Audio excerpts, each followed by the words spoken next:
A lot of people are hard to resist. A few people, you can bend their spines gradually. But enough people, I mean, the Nazis and the East Germans really paid a lot of attention to public opinion. You know, we view Hitler as the absolute dictator who did what he wanted. Well, he was always very nervous.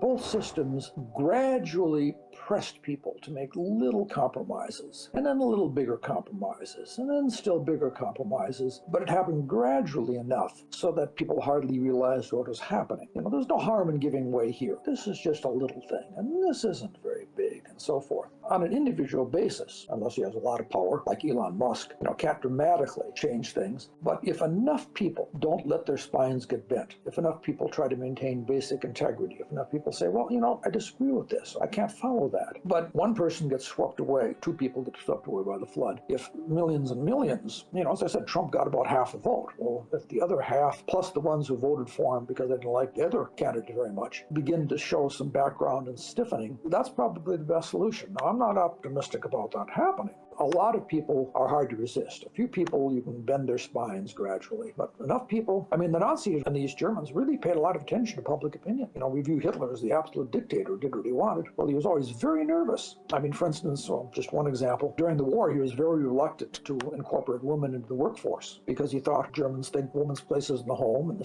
so it was held back. And various other endeavors, like combating the church, if enough people resisted, and it doesn't have to be marching the streets and so forth, it has to be just people not bending their behaviors to the prevailing orthodoxy. I imagine it kind of works in both ways, the bending of spines, but also the hardening of your spine, right? Like if they want to break you little by little every day, you just need to find ways to stay hardened every day. Yes. Exactly.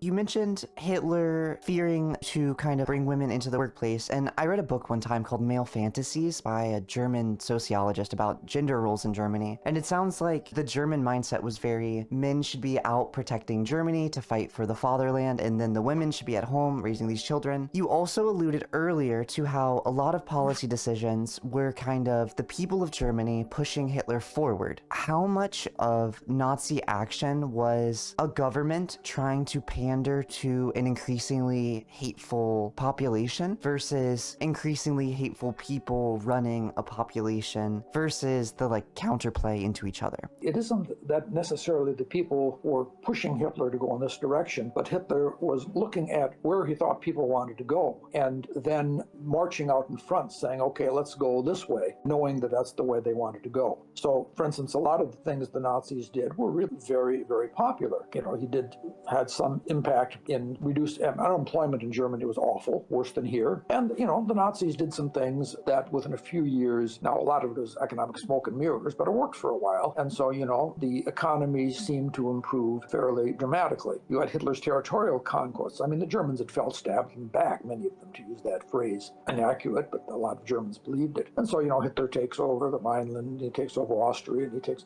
these are all very popular kinds of things. A fair number of other things. Well, I mean, Weimar Germany had been a very open society sexually. A lot of Germans didn't like that. So the Nazis come along and they try to push back. For a lot of Germans, this was a good thing. So the point is that a lot of what Hitler did was consistent with the attitudes and thinking. In the same way, although the Nazis were an anti-Christian movement fundamentally, they knew they couldn't say that. And so Hitler regularly referred to Providence and God and how this was wonderful and how they were protecting religion against the evil Marxists who were destroying it and so forth. A great deal of what the Nazis did was consistent and trying to lead more of that in the popular direction. And in the same way, you know, I mean, Trump is certainly doing many of the same things, looking for things that, if you look at a lot of his executive actions, this obviously affects you, but, you know, if you look at transgender ideology, well, guess what? A whole lot of Americans don't like it. And so Trump comes along and says, this is terrible and we're going to drive it out of the government and get rid of all those minority benefits and so forth. And if you're not into one of the groups affected, for a lot of Americans, hey, hallelujah, this is great stuff. So, you know, you're looking for things that your supporters are going to applaud.